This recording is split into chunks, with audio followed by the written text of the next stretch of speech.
Hey guys, welcome back to my channel.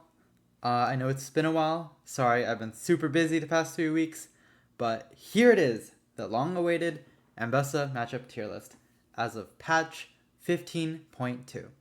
I know it's a bit late, but better late than never, right?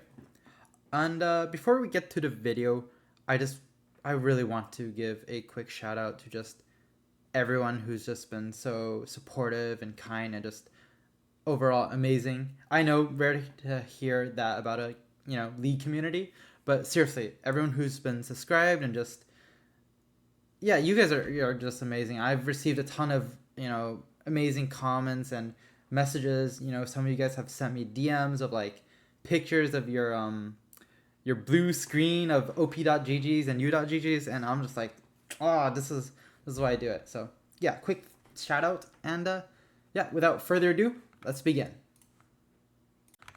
Alright, so the first matchup is one you're likely to be very familiar with once you've played Ambessa a good amount of times, because one, this is a great counter matchup, and second, this is just a really popular champion that's always going to have a high pick rate despite the meta, and that is Aatrox, the first one on this list. So you guys, if you're familiar with top lane and you're familiar with either Riven or Aatrox, you might know that Riven is a very notorious counter to Aatrox because she has the burst to kill him, she has the mobility to dodge his Qs and to E to negate a bunch of that damage. Ambessa works very similarly. And frankly, Aatrox is a champion that scales very hard with his Qs. He's a bit weaker in the early levels, but once he gets to level 8 and 9, where his Qs are on short cooldown, then he's very strong. But before that, not as oppressive. And Ambessa loves that because she is similar but scales harder. Anybody that can't hard bully her that early in the lane is going to suffer later on. So because of that, I'd put Aatrox somewhere into favored. The reason why I'm not putting him into free is because really good Aatrox players, even if you play really aggressive as Ambessa, good Aatrox players will understand how to space. They won't just, dive in aggressively with E and get punished or killed, but instead they'll just go down 10, 20 CS and they'll build Divine Sunder and just become unkillable in team fights and just stay in their tower in the silent lanes, right? So you can't do too much against that, and they'll still provide tons for their team while avoiding, getting snowballed by you. And because of that, I'm putting them in favored. Second matchup, Akali. Akali is, I kind of want to put her in free, but I'm still going to put her in favored just because if you do make a mistake, she can still kill you. Now, Akali is similar to most assassins, in which she has very high burst, except the difference is she has a decent amount of sustained damage as well, because of her short cooldown, as long as she can get her energy stacks, and also because of her ult, it allows her to really just 100 to 0 you when you might not really expect it. But I wouldn't say this is a hard matchup for Ambessa either. One, because she has good AoE damage, which allows you to still hit her in your shroud. And two, as a general rule of thumb, Ambessa is really good into assassins because you have a W, which can negate so much burst, including Akali's E return. And you also you outburst her. You're a better assassin, right? So because of that, I'll put her in favored. You do her job better than she does, and you kind of just smack her in lane as long as you're not giving her too many free electrocute procs or too many free Qs. Alright, moving on from Akali, we have Camille. Okay, this is going to be very controversial. I know a lot of people put Camille in unfavored. Personally, I think it's more skill matchup. I definitely see why it's slightly on the skew of unfavored. I think it's just a bit more skill. I think it's a hard skill matchup, but I still think it's It's much more on skill. And the reason for that is because Camille just doesn't have that early damage to really shut you down, and you still outscale her in the long run. So after, I'd say this part where Camille destroys Ambessa the most is once she gets a single snowball kill on you, or she gets Trinity Force, in which she just 100 to zeros you.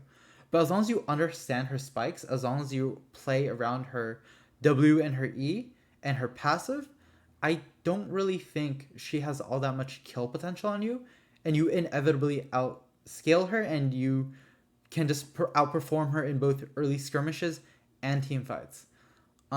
Yeah, she doesn't really have a way to just lock you down pre-6, and she get a lot of free scaling, right? If she W's on top of you, you can quickly W onto her, get an auto, E out, proc electrocute before she gets her passive off. Against a better Camille, that's a bit more difficult, but you can still very much do it. Okay. Cho'Gath matchup. I might be a bit biased here because I used to be a Cho'Gath one-trick, but I think it's favored, not free.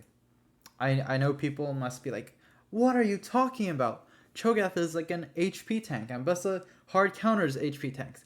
And yes, you're absolutely right.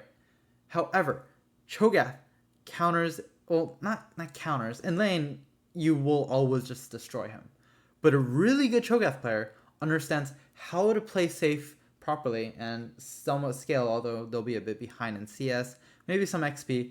But the reason why I'm putting him in favored instead of free is because if they know what they're doing, they can shut you down in team fights and make the game near impossible for you to play. Because all they have to do is save their silence for you. So if you ever press R on their squishy, they press W on you, and you just sitting there doing nothing for 2 seconds, and then they eat you with a 1k true damage point and click ability. That's how exactly I play Cho'Gath into most assassin champions. Or, if I see a Kassadin, it doesn't matter if he's level 16, I press WR on the Kassadin, he's useless. If Riven's jumping on me as Cho'Gath, I just press W on her, she just stands there awkwardly. If Ambessa dashes at you, you press W on her, and again, what can she do, right? So because of that, I'm putting him in the favorite section. Okay, next up, Darius. This is awkward because I feel like in theory, Darius should be favored, right? Because you have all the tools that would counter a Darius player, right? You have the dashes, you have the perfect, as long as you're spaceful, in theory, he should never really kill you. I'm still going to put him in skilled just because you really do have to play perfectly. I think, again, if you play perfectly, you should, in theory, win this matchup almost every time. But nobody plays perfect. If you make one mistake, Darius will screw you over. This is also one of the very few matchups in the game where you can't afford to go teleport, at least not if you want to win lane. And instead, you might go something else like Flash Ignite, just as a way to... You need Flash against Darius to just match his Flash and just match the way he plays with Ghost and Flash, right? He's just going to run you down. You need that Flash to sometimes dodge his Q, or maybe predict his E. Just a variety of things to just kite him out, right? And then Ignite just gives you that early potential kill on him. It negates his Q healing, and yeah, it just gives you plenty of opportunities to take him down when you otherwise wouldn't. Next up, Dr. Mundo. This might be a frustrating matchup for, any other champion, because push, he's been popularized. Warmonks is disgusting. Oh my god, what do I do? I still think he's free. I think this matchup is very, very favored for Ambessa. Not just in the early game where you just destroy him in every way, but even later on in the game. This is one of the few champions that doesn't actually outscale Ambessa, because even at a stage in the game where he has a bajillion HP, because of your Q alone and your healing, you like him building all that health basically makes him a free healing pool for you, right? And you do so much max percentage HP damage that you can just eventually thread through him. Now, of course, he's still gonna destroy your team, right? He's still going to be a menace, or if if you really fall behind, he might be able to beat you in a 1v1. But you should not be letting him get to that point in the first place, right? You want to be constantly forcing just maybe dives on him, or just really playing as aggressive as you can. And that's how you beat Mundo. Okay, next up we have Fiora. Okay, this is yeah. I think this is such a disgusting matchup, and I hate it because the lane isn't all that bad, but Fiora is just such a disturbingly strong duelist where even if you're 3 kills up on her, you make a mistake and she can kill you. And yeah, you just have to be aware of that. I think in lane you do fine against her. You could just take a pretty generic counter-offensive playstyle where she Qs onto you, and you just W onto her, and then you quickly trade out with Electric Q, and your E and Qs the thrower and kiter, and there's not much she can do because she doesn't have much sustain at that point. And you just slowly win lane through that as long as you don't take extended trades or get ran down. Not to mention, you're amazing at hiding our passive. So because of that, lane is great. It's just post laning that's incredibly annoying. Especially once she gets Ravenous Hydra and Trinity Force. You go to a single team fight, she might take all your towers. It's not fun. But lane's good at least, so there's that. And you'll always beat her in team fights too. That too. Okay. Next up, Gangplank. Gangplank is favored matchup. Now, it sometimes depends on his build, but if he's going crit Gangplank, it's kind of GG for or in favor for you, because you can just go lethality in return and just consistently one-shot him before he one-shots you. And yeah, he doesn't really have much survivability. A lot of his survivability as crit Gangplank is some parts going Immortal Shield Bow, some parts, kiting from a distance, using his barrels to slow, and, shooting you from just far away. But as Ambessa, you can, if you're able to get on him from distance, you can just one-shot him, right? If he goes Bruiser like he should, it becomes a lot more difficult. So in lane, you have the damage to negate his barrels damage with your W, but you also have the potential to destroy his barrels with your own passive autos, right? Which give you a pretty big advantage with that auto attack range and attack speed. So you want to abuse that. But I'd say the most dangerous thing about Gangplank that you never want to overlook is his passive. His passive true damage is the strongest thing in his kit, and that's what you want to watch out for. But as long as you respect that in lane and out of lane, you should generally be fine. Next up, Garen. I haven't played this matchup since Garen rework or in a while, I guess. I don't even know if the rework's out yet. But it's definitely a skill matchup. I think if the Garen knows what they're doing, it's very hard to kill them in lane. But they shouldn't really be able to kill you either. It's more like a neutral lane, right? Their W negates your burst damage, right? And your W and E kind of negate their Q E combo. But you do always have to remember that he has a silence and a big true damage execute, right? So if you mess up, it's a lot easier for him to kill you than for you to kill him when he messes up. That's really all I have to say. It's pretty tough to kill a D-Shield Garen who knows how to play right. Next up, Gnar. Gnar. I'd like to put it in favored, but a good Gnar will always be able to neutralize lane. It's kind of it. He's a range top that has very high base stats in Mega Form. Once he gets Trinity or some items, he can kite you really hard even with all your dashes. So if you overstep without enough dashes to escape, he'll just jump back in and just... Yeah, he'll just run you down, right? So if he if he jumps away when you go on top of him, that's great. That's probably he's a bad Gnar. But if he's really good, he might be able to just face tank some parts of your combo, save his jump, and then once you're trying to cut out, he'll jump back in and just really trade you out and make lane tough. But otherwise, lane should be generally even. Mega Form, just stay away from walls, and it's hard for him to land the rest of his combo because you can dodge everything. Okay, Gragas. Similar to Gnar, it's a skill matchup, but I'd say it's a lot more Ambessa favored than Gnar is.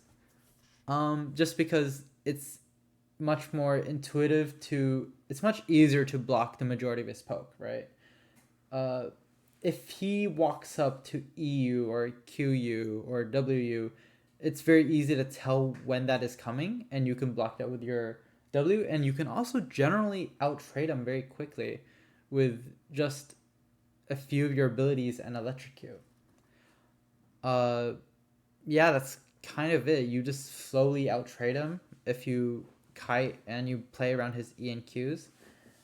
And yeah, you can also negate his WCC with your own ult, right? Even if you miss your ult, well, now his big knockback into EQ Boomba strat no longer works because you're unstoppable. So always keep that in mind. Next up is Gwen.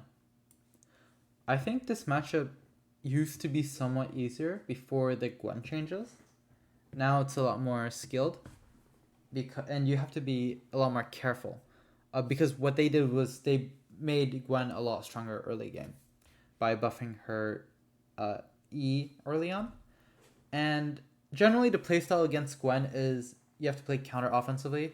If she EQs forward, that's a great time for you to negate most of that with your own W. Jump in, auto, use your abilities, proc electrocute, and kite out. You never want to take extended fights with Gwen early on.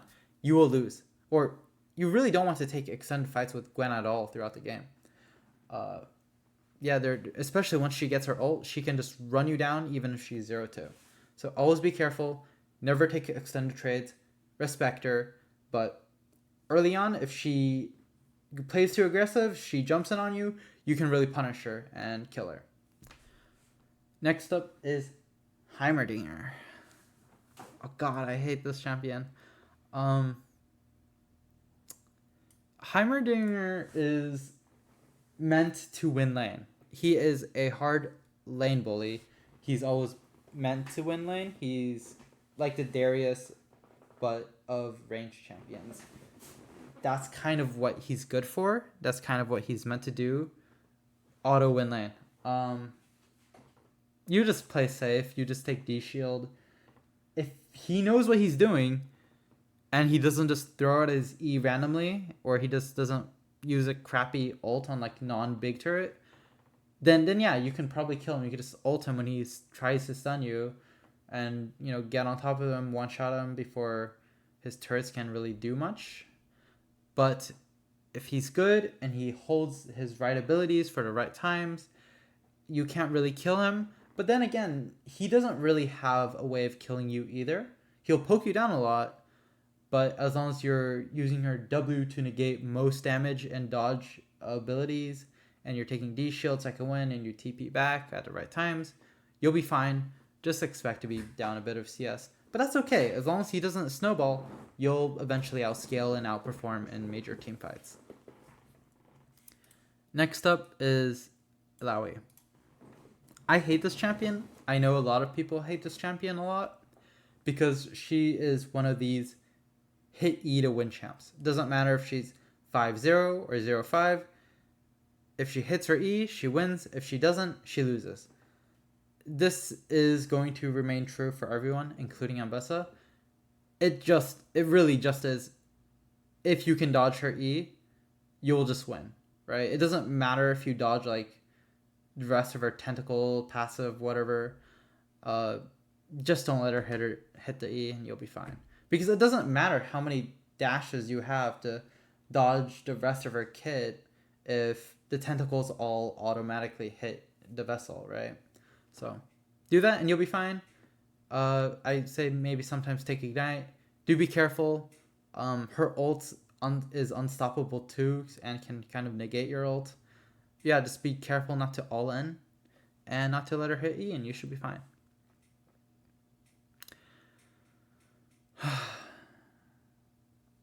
I mean, what can I say? This is where I want to insert that Markiplier meme of, if I could kill it, I would. But I legally can't, so.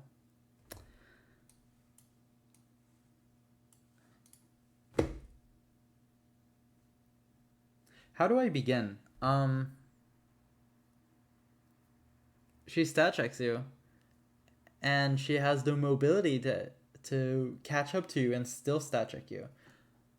The thing is, Ambessa is able to win against many stat checkers by outplaying them with dashes, right? So a stat checker like Darius or Mordekaiser or even something like Jax, which is kind of a stat checker, you can all just kite out, right? You take short trades, kite out before they can really stat check you with big, long, extended trades.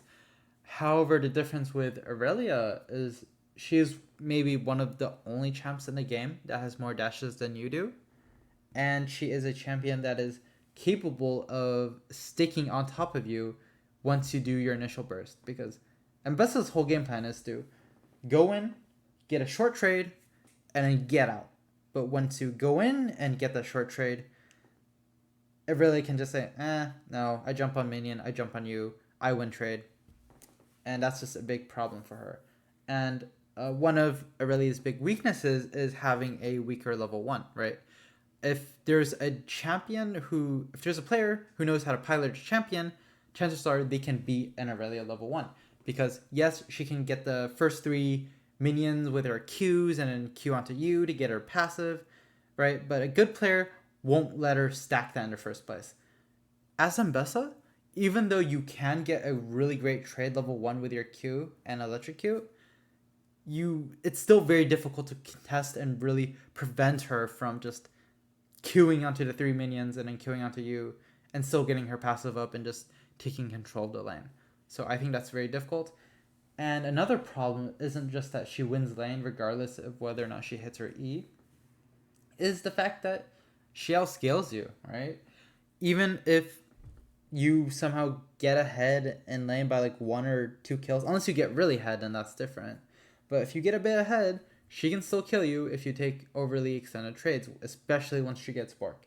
And if you go even, or if she gets a tiny bit of a lead, you cannot ever silane her against her again, right? Because she's too tanky for you to kill with her W negating most of your burst, and she has the mobility to catch up to you, right, and prevent you from dashing away, and she has the sustained damage to extend these trades and really burst you down, regardless if you're squishy or if you're tanky or whatever.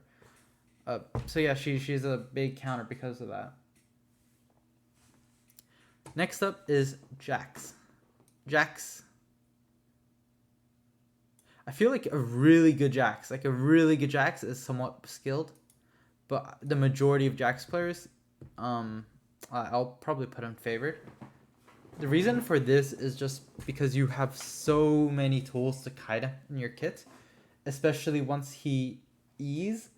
I mean, like, okay, he E's, you just jump out, right? If he uses his Q is his only form of real mobility. So if he ever Qs onto you, you just E away and now he can't auto you anymore. Same thing if he just E Qs you, now you just W to negate all of his stun damage or to just kite out, and yeah, he can't really stat check you by bonking you several times over. Whereas you can just kite his autos and just burst him down through several short trades until eventually he can't ever like really fight you in an all-in, and you will just take over the lane and dominate him for the rest of the game.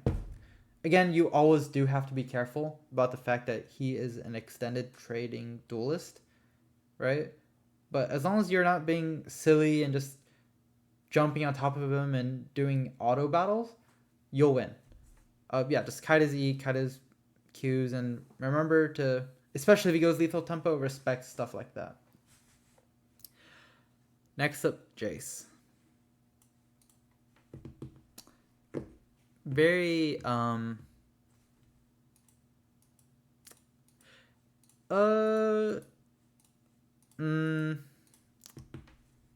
yeah, I think similar to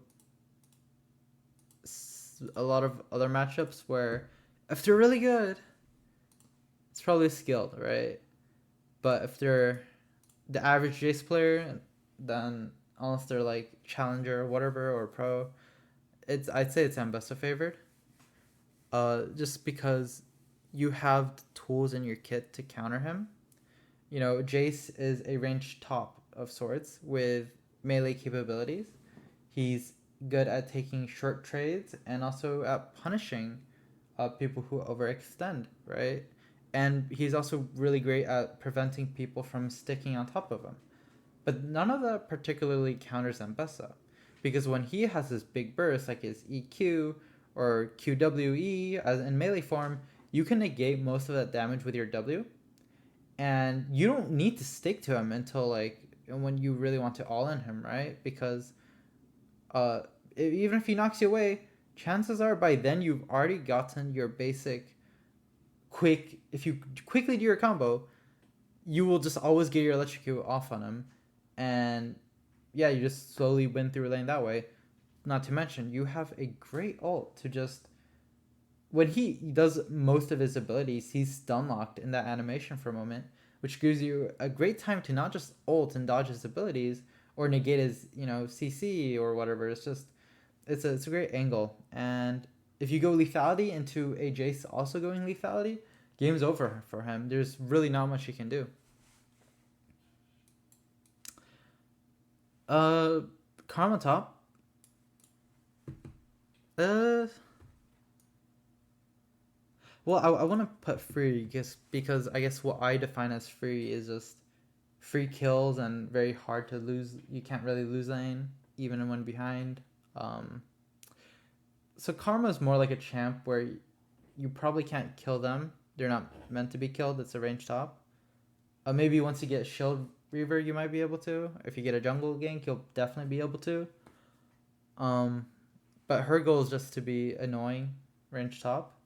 You don't really have to worry about it. You'll probably just, I don't know. She can't really kill you. That's why I'm putting her in favorite, and you'll outscale her, and it'll give you a great reason to buy one of the best items in a game called Serpent's Fang. So she's favored. I haven't played this matchup all too much, so I can't say as to how it really goes. Next up is Kayle.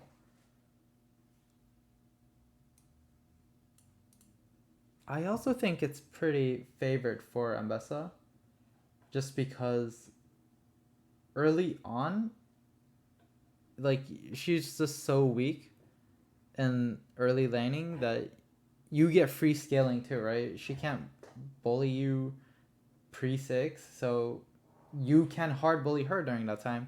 You can dive her several times over with your jungle whenever they feel like it too. And after 6, well, it is sort of a reaction test of whether or not they can ult on time. Because if you're good with your combos and you know how to do the fast combo, you can get your electrocute out, and then before she can even pop her ult while she's still stunned by your ult. And if she ults okay, so here, post 6, right? If she's half health, right, and you should be doing very short trades on her, and if you can bait out her ult, great. If you can't, that's totally normal, right? And when you throw on her ult, two things are going to happen. She's going to either ult in reaction to your ult, in which you just don't do anything after your ult. You just stand for a second and you wait till her ult ends, then you hit her with her full combo and you kill her, right? Or she doesn't react in time and she doesn't ult, and you're able to get off half your combo with Electrocute, but in this short period of span time where she's stunned. And then guess what? After ult kills, you just kill her with the rest of your combo. You just have the mobility to catch up and assassinate her, and it's very hard for her to actually poke you down, right? Just don't stay low health in lane, and you'll be fine. Croissante. I feel like he's somewhat favored, but yeah, I'll put him in skilled. Most of this matchup is just dodging his W or negating it with your own W. If you play right, this is a matchup where you almost always want to go flash TP, because as long as you have flash, he can't kill you. He'll always try to kidnap you from under, your tower if he gets ahead, or he'll try to kidnap you under his tower. Or, in general, he'll just kidnap you around. But if you have flash, it's very, very difficult for Cassante to ever kill you. Just because how can he hit you with his biggest source of damage, his W, right? He can't. And it's just such a great way to just get out of his ult. You have the mobility to deal with it. And you eventually outscale him. Can't really kill him if he plays well. But if he messes up, you can definitely start winning lane. It's just a tank matchup. He can't really kill you if you play well. You can't really kill him if he plays well. It's a skill matchup. Next up is the rat, the lightning rat, the Pikachu ripoff, Kennen. I don't like this champion, not just because it's range top, but because it's a champion where even if you get a sizable lead, if they farm well, they will just annihilate your backline and make team fights so difficult. I think in lane, it's a skill matchup. It really depends on the Kennen spacing. If they don't space properly, it is so free, right? You could just easily ult him all the time. You can just combo poke him down all the time. But if he knows what he's doing, it's very hard to just raw hit your ult. It's just hard to just jump in on him and space him and hit him with your E into your Electrocute combo. So yeah, I'll put him in skilled for that reason, but I don't really think he has too much kill potential on you, just because he's not that strong early on in lane either. And do remember to respect Electrocute, alright? It doesn't matter what the champion is, always respect and play around enemy Electrocute. Very, very strong rune in lane. Next up is Kled. Ooh. Maybe? I feel like I haven't played this matchup much. But I feel like I've only played maybe once or twice. I don't see a lot of Kled mains anymore. I feel like just because it's hard to react to his EQ. So this is a champion where if you can dodge his QE combo, you win, right? And then if you don't, you generally lose. The problem with Ambessa versus Kled is early on, you don't really have the burst to kill him when he's dismounted. So, yeah, it's very hard to kill him early on. And it's not so bad either. He can definitely kill you early on if you mess up. It's tough for you to kill him. You just have to play around his W a lot. Always keep track of it. And make sure to get him dismounted if he's low on his mount. Because what Kled players want to do is they want to get low while still on the mount, while still on Scarl. Use all their abilities without, autoing. And then dismount, immediately remount by hitting you with his W for auto combo, queuing you, and immediately remount with reset cooldowns and just destroy you through instant double rotation. You want to avoid that, so you always just want to immediately get him to either dismounted and back off until you have your cooldowns back up and then burst him, or just not really get into that at all. So I'll put it in skilled just because I think if you play well, again, it's hard. He needs to be the one to force things onto you, because this is a champ you hard outscale as well. Lucian top is free. I don't really see Lucian in solo lanes anymore, and that's for a good reason. He doesn't. I mean, he's an early game range champion, I guess, but I don't know. It's not hard. You just W into E into electrocute combo, and you just one shot him all the time. You're an assassin, and he's an ADC. So, and solo lane Lucian has been gutted, so you don't have to worry about this matchup anymore. Just play it like a normal ranged lane, except it's much, much easier. Next up is Malphite.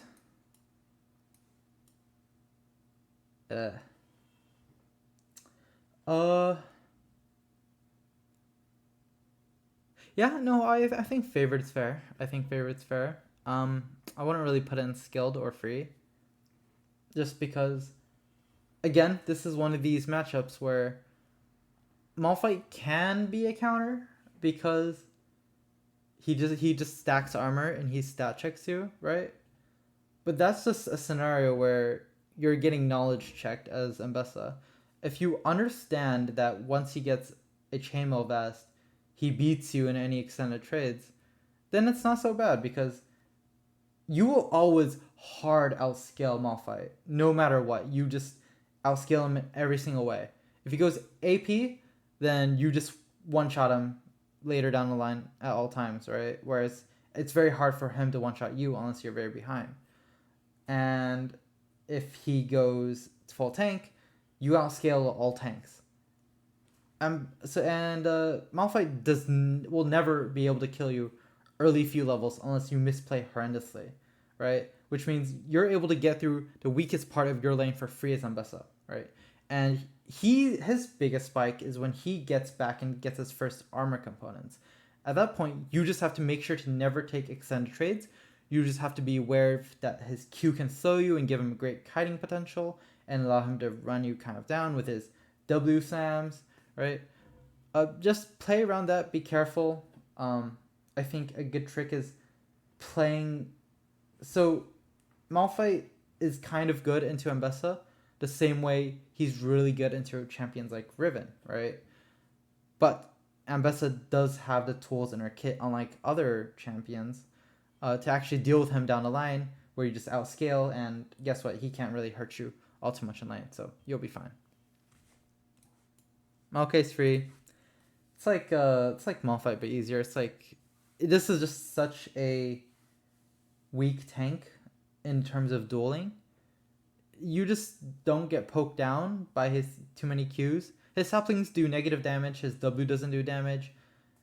It's just his Q damage, and that's easily negated by D shield and second wind. And yeah, you can't really die to him. None of his abilities do much damage. He's more like a CC support champion for his team.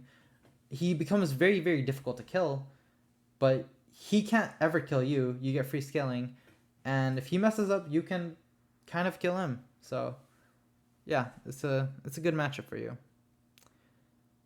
Mordekaiser.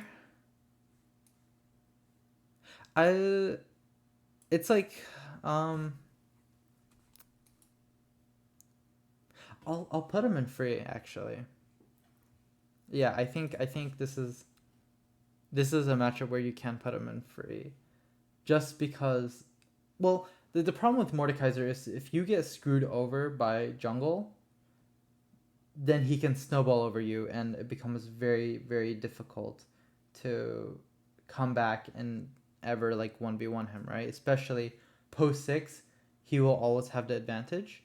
If he can ult you and you cannot react to his ult with your own, then he just always beats you.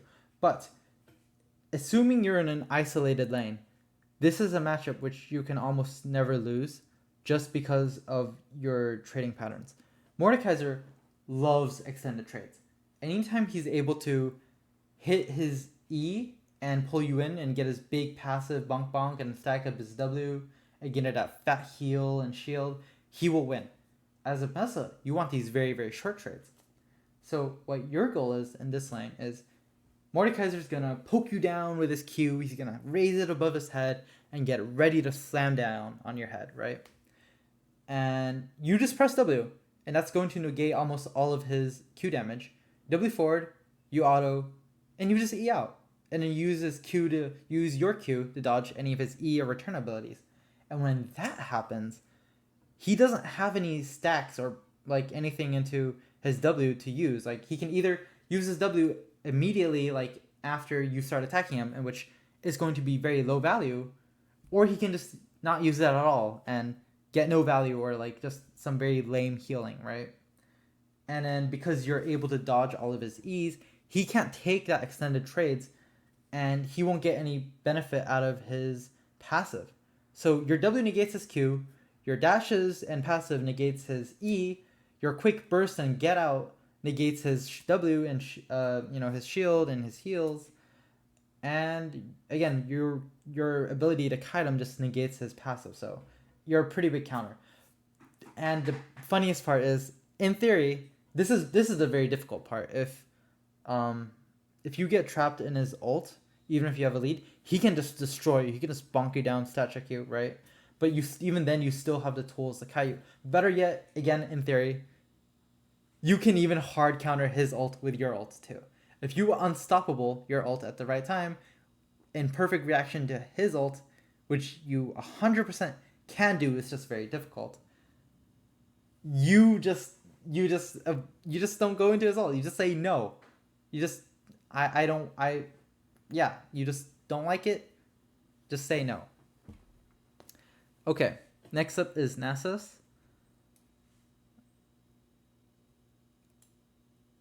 I feel like I wanted to put this in skilled, but maybe that's just because I'm bad.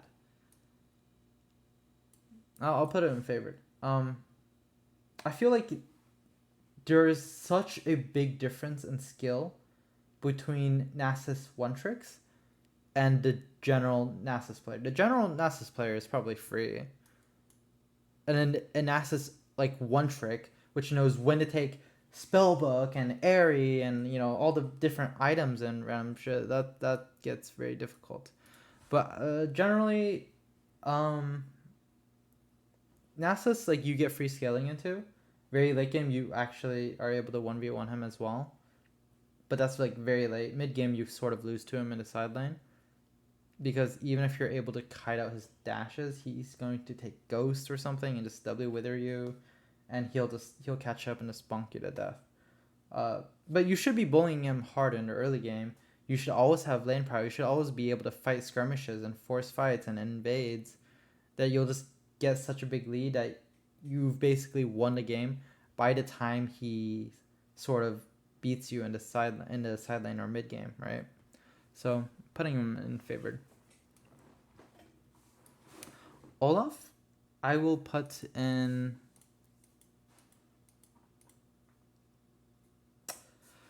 I'll put him in hard just because he's again such a big lane bully. I think post 6, this is where the matchup becomes different and much more difficult, because pre 6 he's so strong in general, right? If you fight him level 1 and he gets that Q axe on you, you're dead, or you have to burn flash. And you just have to be very, very careful with how you play the lane. But other than that, at like levels 3 onwards, you actually do quite well into him, just because your E allows you to kite him really well, and your W allows you to negate a lot of burst from his kit. You just have to be very, very careful not to get run down by him and his approach velocity and his Qs, right? But after 6, his ult negates a lot of your kits, because if he takes ghost and flash and he hits you with a single Q, you're dead, right? Because your ult doesn't work on him anymore, or at least it doesn't stun him, right? It doesn't really give you that same amount of time to get out and kite out. You can't slow him with your E anymore. If you ever jump onto him, he's going to screw you over. So you either need a really big lead ahead by then, or you need to just play safe and respect. You'll probably outperform him in team fights, and you definitely hard outscale him later on. Ornn is a... I feel like he's... It's kind of... Like, I feel like this is a favorite matchup because one, you... I'll put it in skilled. He if you know what he does and how he works, he can't kill you. And you... Well, and if he plays well and he knows what he's doing, you can't really kill him either. It's just... Yeah, it's like a classic tank matchup. The only problem is he makes his entire team scale really hard. And he can definitely kill you if you mess up again. And set up great ganks for his jungler at any time. Yeah. You can... Oh, I mean, fun little thing though. You can always use your ult to cancel his ult. So there's that. But yeah, I'll put him in skilled. Pantheon. A good Pantheon will be definitely unfavorable to play against. The matchup is all about just dodging his Qs.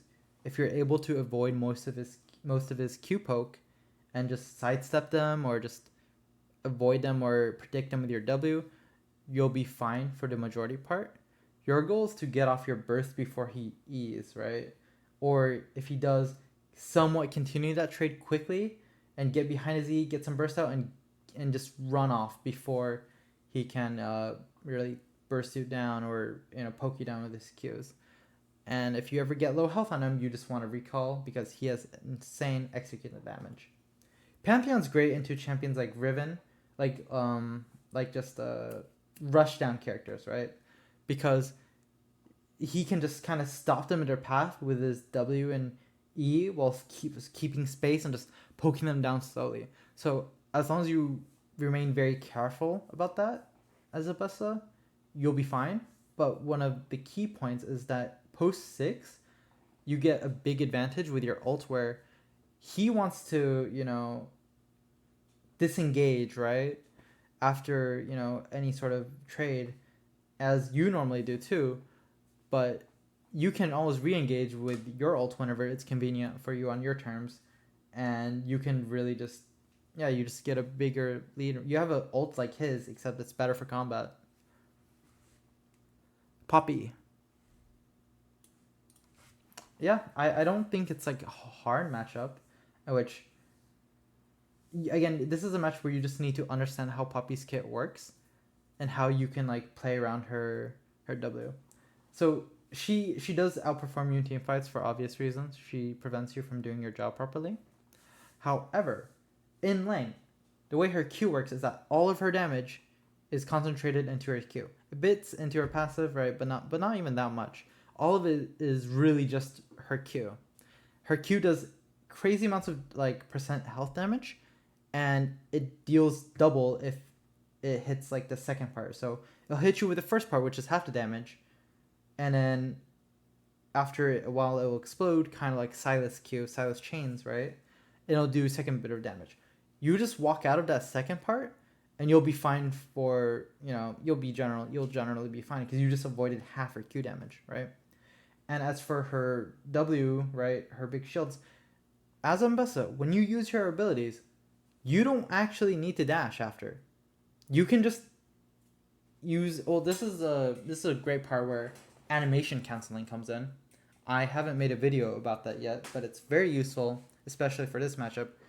Animation canceling your ability instantly into an auto or just movement without dashing, right? You can instantly Q or E or W and just instantly walk or instantly auto, right? And that's what I really like doing as Ambessa sometimes, and especially against Poppy, because now you just so she Qs and she Ws, right? And okay, well, if you can, you just W to negate the first part of her Q and immediately try to walk out. It might be a bit difficult, but your W should negate most of her early Q damage, her first part, and you should be able to, as long as you have boots or whatever, you can walk out of the rest. So, but again, it's still very difficult sometimes, just because of she counters your dashes. So when you do jump it on her, she can just pop it and then really screw you over. Quinn is in favored, because she is a ranged top, and Ambessa counters most ranged tops. She one-shots most of them, especially as assassin mode. And because Quinn's ability, her E, lines up great for Ambessa's ult, right? You're able to... Quinn has somewhat lower attack range than actual bot laners, which means she's better for top, but unviable in bot. But that's great for Ambessa because that means it's harder for her to properly space you, and it's much easier for you to land your initial E or W onto her to get your electrocute and kite out. Yeah, and also because her ult doesn't really give her much combat 1v1 potential, which, you know, is just another bonus for you. Next up is Renekton. Yeah, I mean, this is pretty self-explanatory. He's an early game bully. He's going to shut you down in team fights. Yeah, and he just destroys you in lane if he plays well. If you play really well, you don't have to die to him. You might even beat him a few times. But if he knows what he's doing, what he can do is he can just, anytime you take a single bad trade with him, he just pings his jungle and he ults and he dives you and you're dead. His post 6, you can't win the lane 1v1, right? Unless you have a very, very big lead by then. And pre 6, he should just be playing well in general and to make it where you can't ever kill him. And, you know, post level 3, if he knows how to manage his rage, he will just always be in control of the lane and just sort of just stat check you and just auto win, right? Yeah, it's rough, but it's not unplayable. There are some cheese tactics like building Bramble Vest. I wouldn't always recommend that, but I've seen XCM do it a few times, and I thought that was really interesting. I should probably play this matchup more. I don't think it's unplayable. I think you hard outscale him. I'll say that. Very, very hard. But yeah, he just makes laning and team fighting difficult. But if you're able to get through laning, and if you're able to play team fights well and away from him, you'll generally be fine. Rengar. I'll put Rengar in unfavored just because he is a champion with a lot of early strength and stat checking potential. He will just jump on you level 1 and just Q you and hit you with a bunch of movement speed and a bunch of attack speed, and yeah, he'll stat check you. And if you're unfamiliar with how his champion and his kit works and how his top lane Rengar is played, it'll be very tough for you. I would recommend getting anti-heal very quickly and very early in the lane because it negates so much of his power in which he just heals and from all the trades he takes, right? But it's not too bad because he's still somewhat squishy early on. It's just he has a lot of healing. But if you're able to somewhat delay some of your burst, you'll be fine. Riven. Haha. No. Personally, I feel like it's favored. But I know everyone's going to disagree. No. Yes. No. I feel like... So previously, I put it like here or here. But I feel like after learning the matchup, it just feels so easy. But that's probably not right. So I think skilled is fine. I think a lot of people struggle with this matchup, and I've learned to call it the Ambessa test, right? Because this is somewhat of a mirror matchup, right? You're effectively a better Riven, but with Riven's weaknesses fixed and without some of Riven's strengths. So I always compare Ambessa to Riven all the time. You'll notice that a lot. And because from a game design perspective, Ambessa is literally Riven, but rebalanced in the sense that like updated to this is like they try to make another Riven, except they learned from the mistakes of creating Riven, right?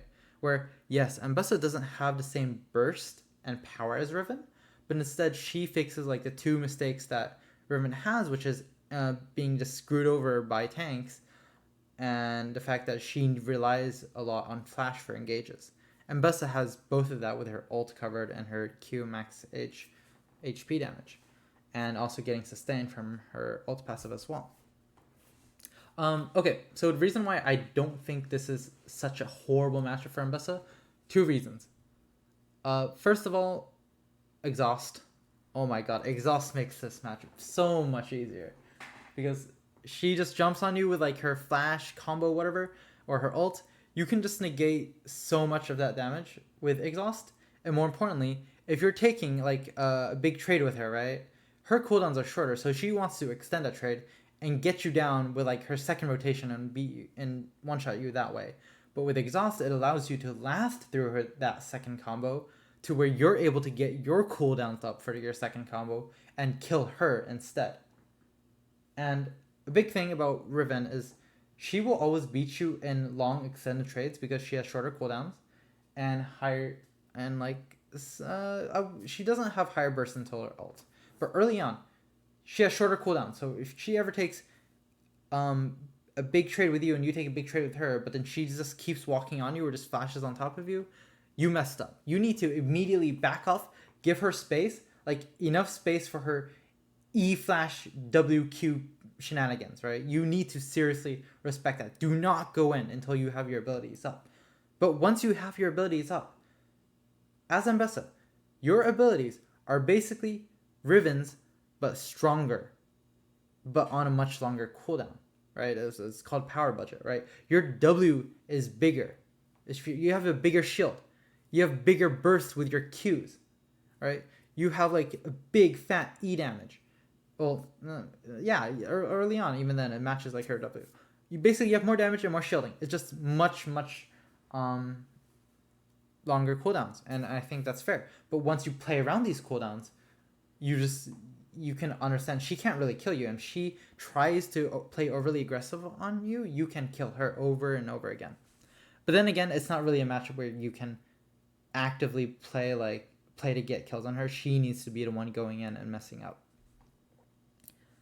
Next up is Rumble.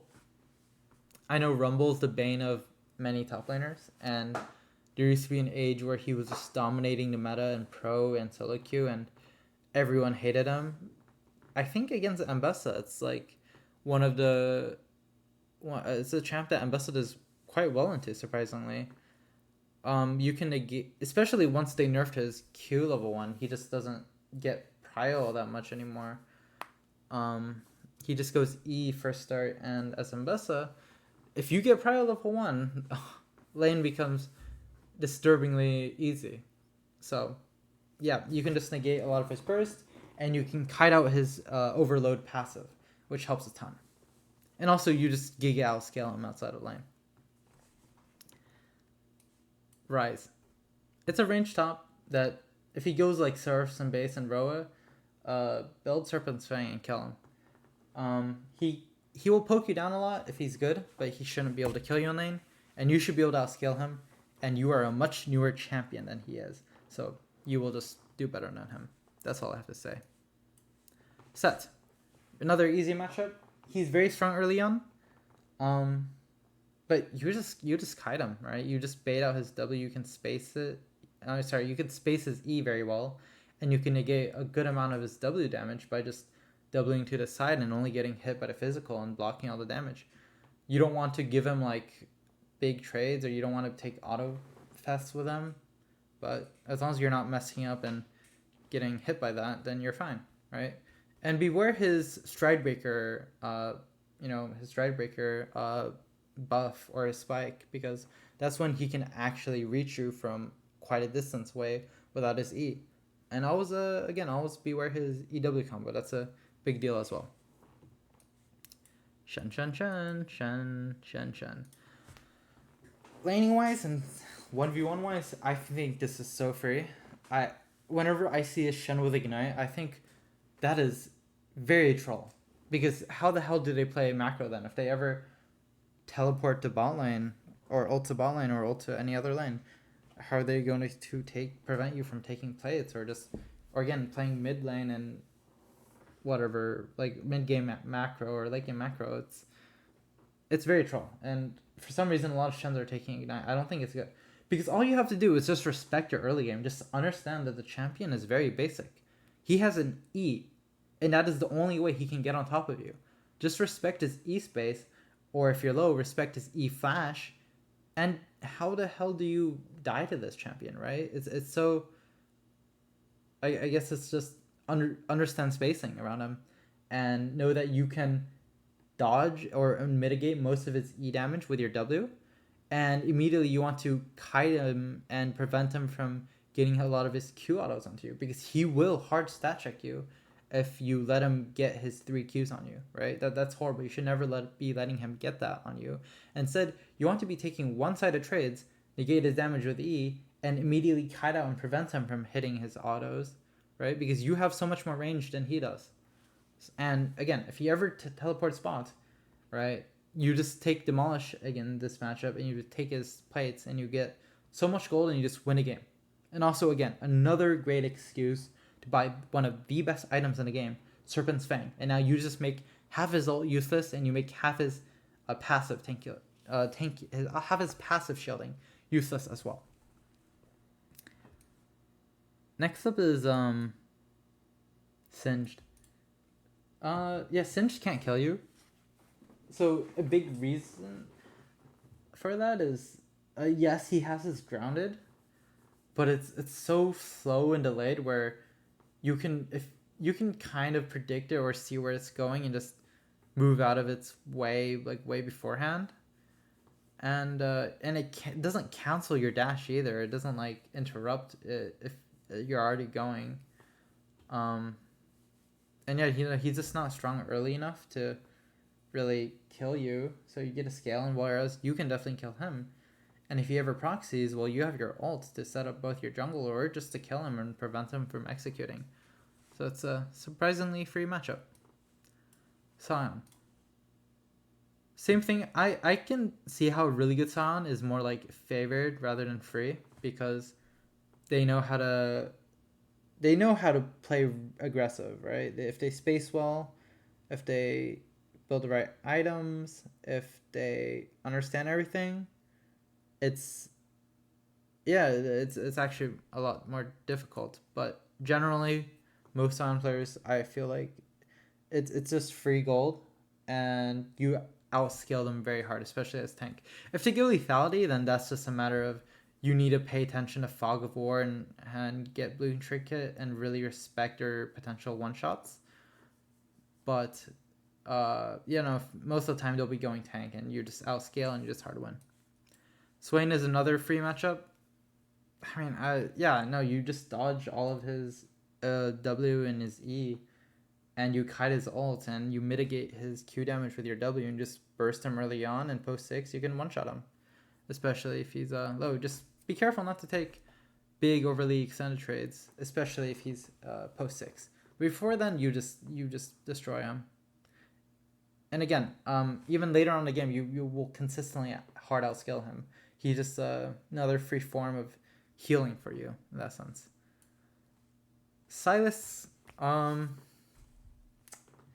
this might be skilled, because I feel like if the Silas is really good, it actually becomes quite difficult, because they can dodge a lot of your abilities with their E, and they're fine with these short trades, because they have Silas has a very good short trade combo. I think if you get anti-heal though, an early executioners, it makes the matchup a lot easier. You don't hard outscale him. You do definitely outscale him. Somewhat. I haven't played this lane much, so I can't say. But I feel like if you go Electrocute, then it's probably... If you go Electrocute and Ignite, it's gotta be easier. I don't know. I guess just to be safe, I'll put him in skilled. But maybe somebody else would know better. Tahm Kench, favored. Tahm Kench is one of those lane bully tanks, but at the end of the day, he's very reliant on shields, and he is also a HP based tank, which means you don't have to kill him early on, right? But you have the ability to kite him and to avoid his abilities, and you should never die to him in lane. And you hard outscale him, and you can counter what he wants to do with both his own shield and the potential shield he might give to teammates. Teemo is skilled. Very frankly, Average Teemo, very easy matchup. But good Teemo is very, very difficult. Maybe even here. That's just because a good Teemo is all about spacing. Not even about shroom placements or whatever. It's just purely spacing and W maximizing. Because if you can't hit your WE properly, or you just hit your E onto them for free, then the matchup is incredibly hard, right? And there will be Grandmaster and Challenger Teemo 1-tricks who will just never get hit by your abilities, and it becomes so painful to play. But you do eventually outscale him, and yeah, if you can survive lane against him, then great. Ooh, I'll probably put him in hard, just because. Well, I don't know if he's actually hard on the same levels as these guys, just because on lane he doesn't bully you too much. I'll put him in unfavored. Later in the game, he gets very annoying to deal with, just especially once he gets Ravenous Hydra. He'll heal off everything. You can't kill him in one go, and he will outscale you in 1v1 duels. He runs you down, alright? But early game, you can kite him, even with his pillar and his W. You can just slow him with E, and you can eventually kill him with Electrocute and Ignite. But he just hard outscales, and he's a stat checking duelist. But this is the real stat checking duelist. This is your dodge factor. Or no, this is the game where you pick Malphite. I mean, this atrocity is, oh my god, it gives me nightmares. Okay, not really. But it's probably Ambessa's worst matchup. Very same reasons as Irelia. It's just he's a stat checker that actually has the mobility to keep up with you sometimes. He has a sustain to get through all of your early burst and weak early. And worst of all is that he scales very hard. He outscales you, and he will always beat you in the side lane. And he will keep you from moving to your team fights by threatening to take your side lanes or side lane towers and taking your inhib if you mess up. So very difficult matchup. It's not, I mean, it's not unplayable. It's just it's terrible, right? Because Ambessa doesn't have any truly unplayable matchups, but if there was one that was close to it, it would be Tryndamere. Next up is Udyr. Favorite matchup, if he goes tank, it's you just outscale him, you just don't kill him in lane, he doesn't kill you, and until eventually you are able to kill him, and he can't do anything against you. Yeah, just be careful of his ult and his level 1 cheeses, or his cheeses in general, and you'll be fine. Urgot,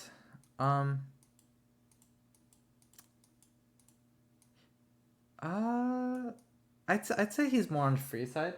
It's like Illaoi, you just, as long as you dodge his E, you're fine. And as a Ambessa, that's not hard to do. You just need to preemptively, I mean, he might be a genius and just predict your dashes to the side and then screw you over, right? But that is what Flash is for at the same time. Yeah, no, just don't get hit by his E, dodge to the side, and you win. You just win fights, you win everything, and you hard outscale him too. And even if you don't play aggressive into him, he can't really kill you. I mean, what can he do? His only real threat onto you is Flash E, and once you understand that threat, and if you just see him just rocking up a E from a distance for nowhere, and you could just predict his E flash and just flash it yourself, right? Vayne, gross champion, rush Edge of Night, destroy this filth, exterminate it like a rat. It's painful until you get Edge of Night, but just I would even say maybe consider taking like the Red Ward level 1 and just cheese bushes, right? And she can't really do much into you. If you can hit your ult to her and you have Edge of Night, wonderful. Otherwise, it's Vayne top. I mean, what else can I say? But luckily, you are more mobile than most top laners, so it's not so bad. You can still burst her down. You can still poke her down and assassinate her if she messes up. So for most top laners, it'd be like very hard or whatnot. But for Ambessa, it's just a skill matchup. Same thing for Vlad, but I think it's more favored for Ambessa because you have burst. You're more like a mid laner than most top laners, where Vlad is able to play very aggressive against many tops. He's able to kite them, and he's able to slowly out-sustain them, right? But as Ambessa, you can negate a lot of his E burst with your W, or his big Q burst. And he also has low attack range, which means you're able to get up close to him and actually hit him with your combo. And the idea is when you go onto him as Ambessa because he oversteps, he will either pull instantly or save pull, in which if he doesn't pull, you get your burst onto him and you get electrocute and he gets heavily punished. And if he pulls early, well then he just loses tons of health from pulling, right? So yeah, it's a favorite matchup. Bolher Bear. Skill matchup, if he goes tank, it's favored because you outscale him hard. If he goes AP Bruiser, he outscales you, funny enough. But in lane, it's not so bad. You can kite him. You just have to be very careful not to get stunned into his QE combo, in which case he snowballs you quite hard. Warwick is definitely a harder matchup just because he is, again, a super hard lane bully. And he actually has the capabilities of sticking onto you. And he counters your burst combos by his sustain because in a time where if he's at half health, even if you have all your abilities up, he probably still has barrier and he still has his E to just prevent you from killing him from half health. And then he just sustains back up to half again. And there's really not much you can do into that early on. You eventually outscale him, similar to Renekton, especially in team fights and even in the side lane. But he's just a big lane bully, and you just have to respect that. You'll be down 10, 20 CS, but as long as you don't give him a lead, you'll be fine. The only problem is he's going to roam and just have much more early impact on the map and skirmishes than you are. And he's going to invade your jungler and win the game through that. So, just be careful. I think Wukong's... I can see how he's sometimes unfavored. Just because he does well into a lot of... no, you know what? I'll put him skill just because I think you have the potential to kite him. But at the same time, I really haven't played this matchup enough yet. I think I've only played it once, and the Wukong wasn't very good, so I don't know if I'm overestimating him or underestimating him, but just in case, I'll put him in unfavored. He is a great stat checker, but he is one that you can kite, although not as well as other stat checkers because he has a good amount of mobility. So I'll put him in here.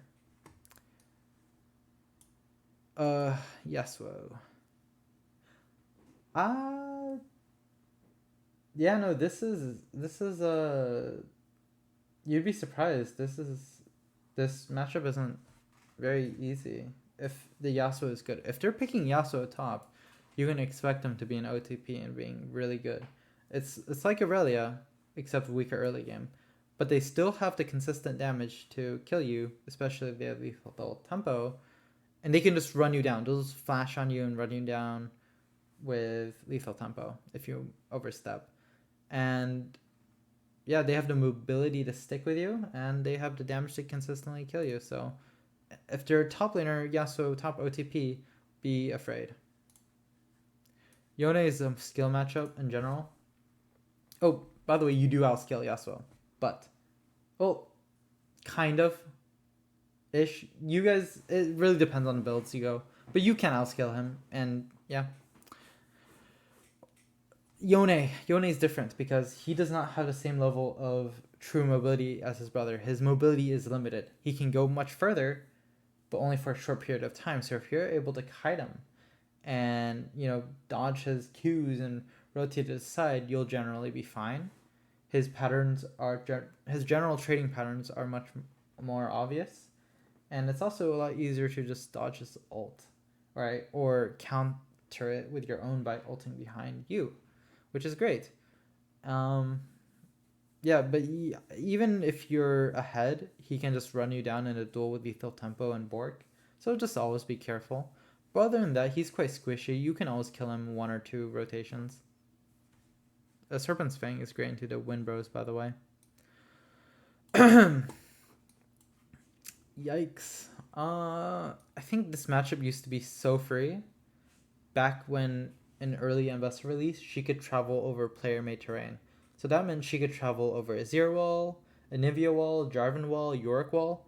This matchup was super free. I would just pick it all the time because what can Yorick do, right? He hits you, even if he hits you with your Z, you just kite away from all of his stuff, right, with your W and negate all the damage.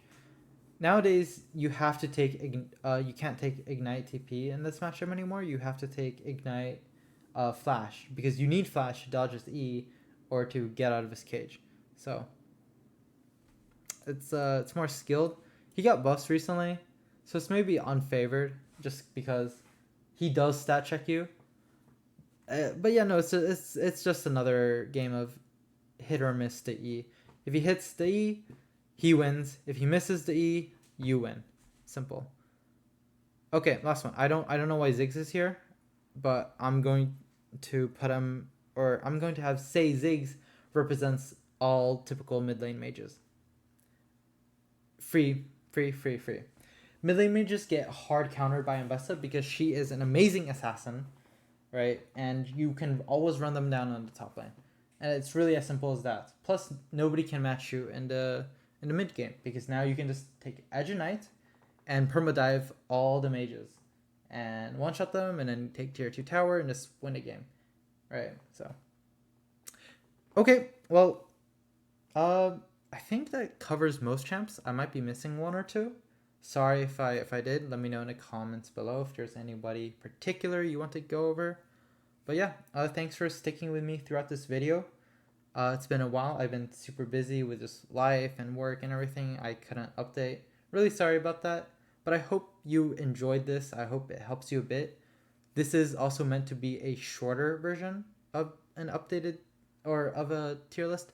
Because I know some people, they want a video tier list where they can just click on a champion name and get a very quick word like vocal, oh, this is how you play the matchup. Right, they don't want to read the spreadsheet. They just want to like listen to visuals while they begin the game because they're busy, right? And I get that. So I might release a longer version in the future where I go in depth over every individual matchup. But for now, this is just a quick, more so for fun matchup tier list. And I hope you enjoyed, and I hope you have a wonderful day. And thank you for watching. And please like and subscribe. Bye.